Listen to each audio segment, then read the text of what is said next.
سلام، من سینام. امروز اومدیم دهبار.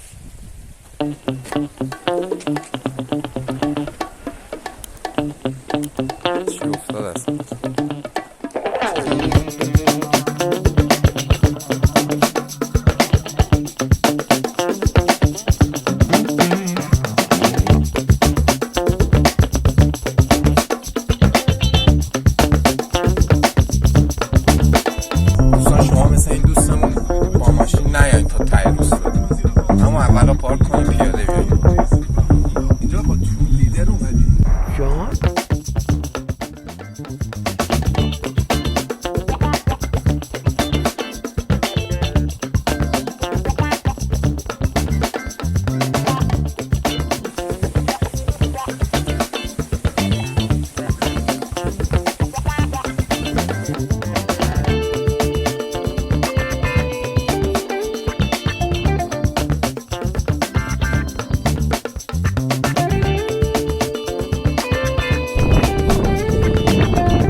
آبشار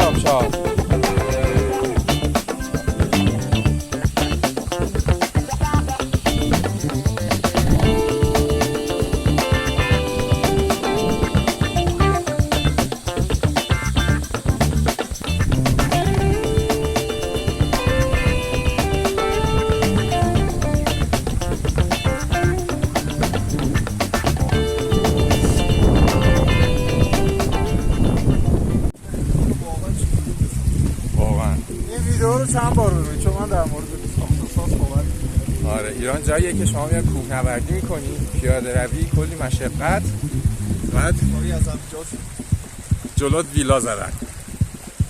اینجا نگاه کنید،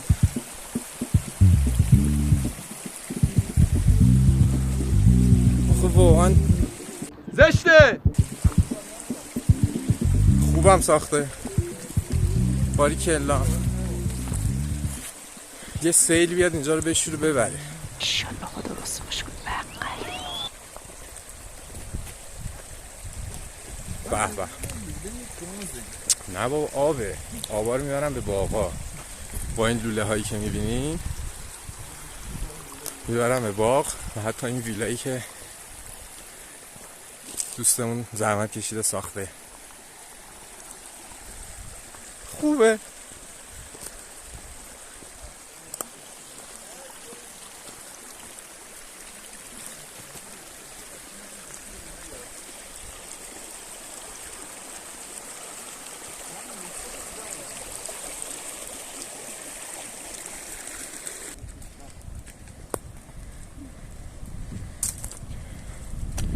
فدات.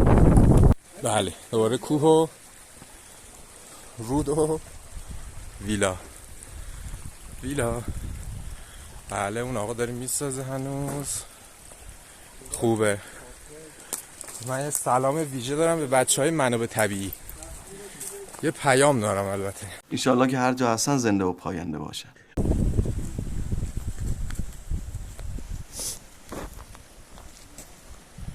به به.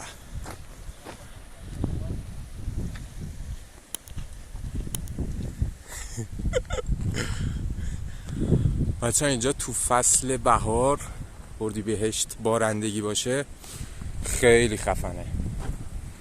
الان زمستون خشکه همه جا. اونایی که هایلوکس میخرین اشتباه میکنین، باید بریلیانس بخرین. اونایی که KMCT8 بگیرید والا بریلیانس بگیرید.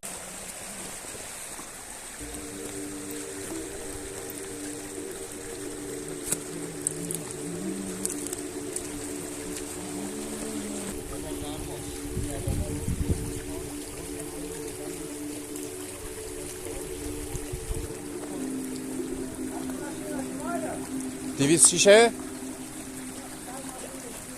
نه، سفیده مال ماه.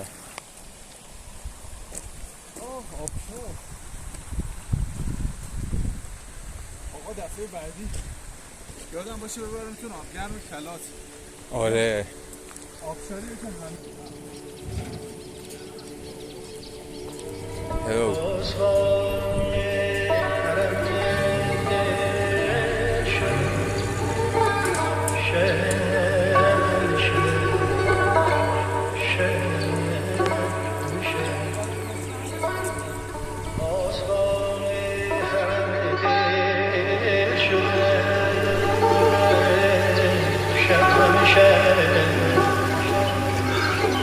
تا در این فصل جز اندیشه نگذاره